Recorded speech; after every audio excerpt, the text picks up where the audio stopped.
Hey everybody, this is Perch. A lot of us are trying to figure out the numbers of comics. One of the reasons why we want to figure out the numbers of comics is because the data and the announcements that get put out feel at odds with what we can see with our own two eyes. And in fairness, there's been a lot of things that have gone viral on social media where somebody will go, look at this, look at these massive stacks of comics on comic shelves. Nothing is selling, it's a disaster. And then somebody shows a picture from a comic shop and you see these huge stacks of comics. And what's hard to tell from that picture is when was it taken? Is it Wednesday morning and the comics are fresh on the stands? Is it the comics that are being shown? Are they part of an incentive program where the retailer specifically ordered up, 200 copies of something even though they couldn't sell it?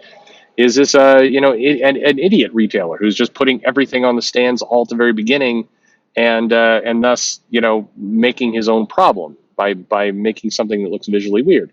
There's a lot of different things that you could draw from those photos, but the picture and the caption says comics aren't selling, and it gets retweeted, and people are like, look at this is embarrassing, comics aren't selling, US comics are dying, and then it takes a life of its own. Maybe it's a true picture, maybe it's a picture that needs context. Again, there's a lot of different aspects to it. We don't know. That's kind of the whole thing. We don't know. Then on the other hand, you see in response, people will say things like comics are selling better than they've ever sold before in their entire life. It's 49% higher. It's 59% higher. It's 100% higher. It's 212% higher. People come up with these stats, but they don't show the math. So you're left wondering, really, it is because the numbers that we did see don't seem higher. And when you go into the shop, you can't help but notice that the bookshelves are rapidly, manga is rapidly, consuming all of the space in the bookstore, and the American bookshelves are getting smaller. And I can't help but notice that the comics I love are getting canceled after 5 or 6 issues, or rebooted, or just it's hard. This is where, and I by the way, if you heard an earlier video of mine, and I talked about the Punisher logo is on everything. I'm parked at a stoplight. I'm looking at the car next to me, and the car next to me is D&V Concrete, roofing and remodeling. And there sure enough, right in the middle is the Punisher logo. What does the Punisher logo have to do with D&V Concrete? Beats me, but there it is. So anyway, if you listen to that other video, you know what I'm talking about right now. Punisher logo is everywhere. But maybe that D&V Concrete is secretly a terrorist organization. I don't know. Who knows what's in that truck? But I'm guessing concrete. But you never know. Sorry, got derailed there for a second. Regardless, the problem with numbers, the problem with all this stuff, is that what we see doesn't match what we hear, and so people have this desire to get numbers. So it leads into an email I got here, and it's a question. It's a simple question, and it says, "Hey Perch, quick and simple question this week: why don't we have better sales numbers from distributors or publishers? And is it political at all, either from an industry politics perspective or ideological politics perspective? I refuse to believe these numbers would be difficult to record and publish. I just don't understand why they aren't." Well, the simplest answer, the dull, boring answer, is that the comic publishers don't have to provide the numbers, and so they don't. Generally speaking, people don't provide numbers for things. You don't have a list of, you don't have easy numbers for a lot of products and goods. You have for some, and typically when an industry is doing, really, really well, they will be excited to brag about their numbers. And so you will see, this many games sold or this many movie tickets. You will see things like that. And there certainly are industries like movies where you can see the box office returns and other things. But in most cases, a lot of consumer goods aren't touted unless they're doing incredibly well. They're kept quiet. So the boring answer here is the publishers don't have to release the numbers, and so they don't. Point blank. The question would be, what's in it for them to release the numbers? And the answer is nothing. There's no motivation for the publishers to show their math. In fact, if anything, there's a lot of motivation to not show their math. If they reveal sales numbers, back in the day, there was concern that the competition might, learn something from it, might be bad. I mean, frankly, I think the reason why Marvel and DC at different times would release sales numbers over the last 15 years or so was because they were jockeying for position, and one publisher would beat the other, and so they wanted to brag about it. So it was more of that reason. It certainly was not transparency to the customer base. That was never on anybody's mind. So, that's the simple answer. The more complicated answer is that it's true, this is a B2B to C business. So the numbers that they would be publishing are the numbers to comic shops anyway. They're not the numbers of comics sold. It would be hard to impossible to get those numbers. That would require the actual retailer, the comic shop, to report on what they sold. And a lot of retailers don't want to do that. They're in this business because they want to, just do their thing. They don't want to get into a lot of the logistics of sales and everything else. That's where they're at.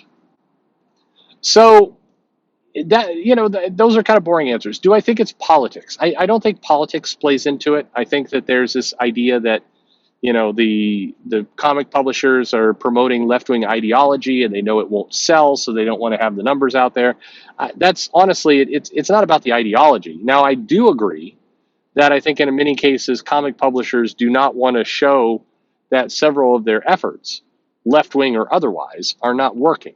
I don't think anybody's excited at Marvel to show the numbers for Marvel Voices, because Marvel Voices isn't selling terribly well when it's not propped up by somebody doing mass advance orders. They don't want to show those numbers. I think that it's now become, because more people are paying attention to the numbers, because channels like this one and others have shown the numbers and the charts and those kinds of pieces.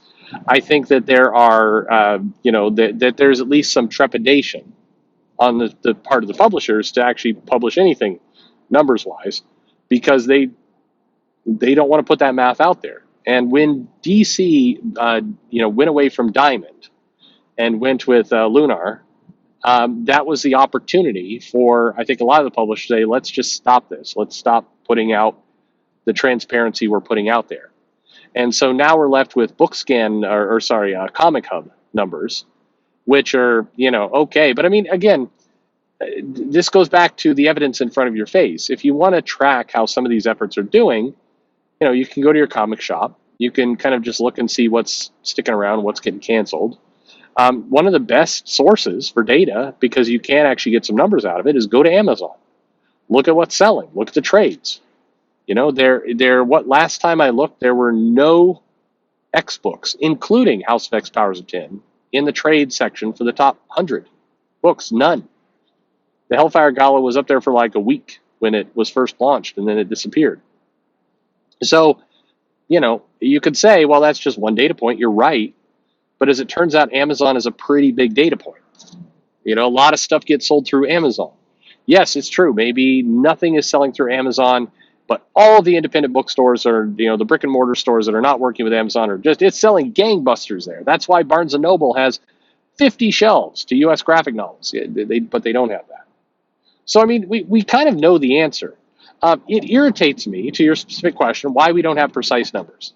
Would it be possible to get them? Absolutely. Are the numbers out there? You bet. The publishers would have to, publish them. And the publishers do not want to publish them. There's nothing in it for them if they do. A lot of those numbers don't paint a particularly, pretty picture. It's much easier for, a publisher or a creator like somebody like Tom Taylor to come out and say, my Superman comic is selling, one of the biggest selling comics in all of comics. But, there's enough evidence out there to suggest that's not true. And what does, most selling comics of all of comics even mean? Like, what number is that? Are we talking 100,000, 50,000, 25,000? Who knows? But the number that's coming out, it's not 100,000. Probably not, based on the ranking, it's probably not 50,000.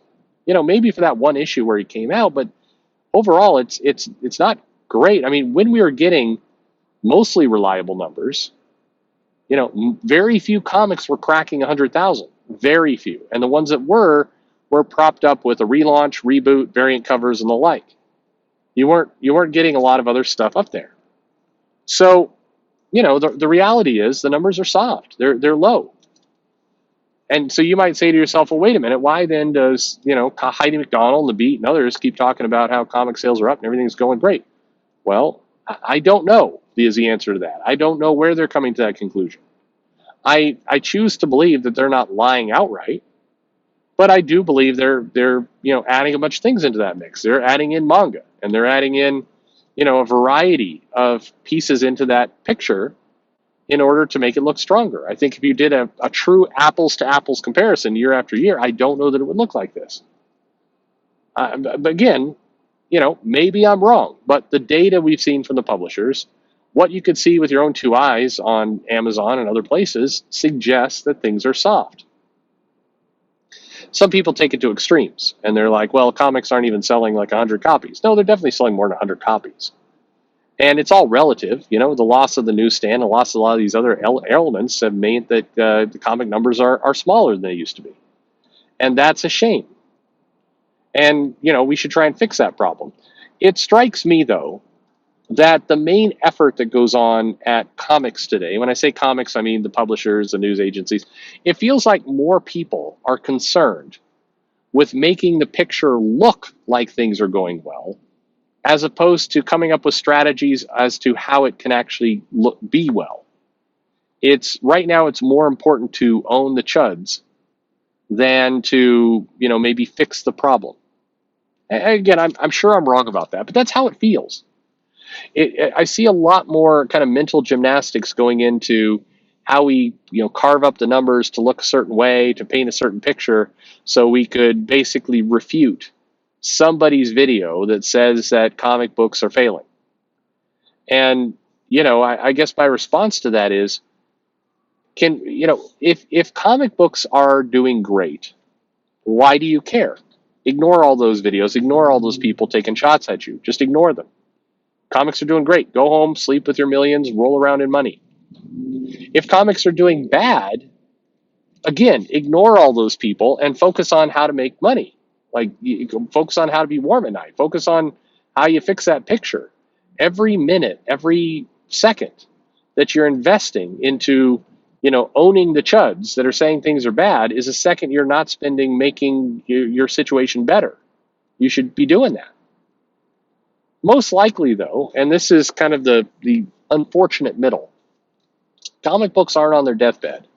They certainly aren't doing well. They're just kind of trucking along. It's not great for a lot of people, but it's great for a few people. Some of the executives at the big two are still making their high six-figure checks, and in some cases seven-figure checks, and they're doing okay. And, they wish it was better, but, they don't want to take a bunch of risks that could, potentially destabilize their cushy position. And it's not so bad that they're, scrambling to, get out. And in that world, unfortunately, this soft kind of mid to low middle, that world provides lots of time for people to own the chuds and to invest their effort into waging war on social media because they got nothing better to do. They don't know how to make it go up, and it's not bad enough to be panicked. So they just kind of hang out there, and we get this bullshit. That's what it feels like. To your question, could we get better numbers? Absolutely. Will we? No. There's no motivation for anybody to give better numbers. There's nothing to be gained. Right now, if we got full transparency of numbers, frankly, it would provide a lot of ammo for a lot of people to say, see, look, these efforts are not doing well, they're failing. And it would also paint a picture that, big shock, number one relaunches, things with lots of variants, Spider-Man, Batman, those things are selling well.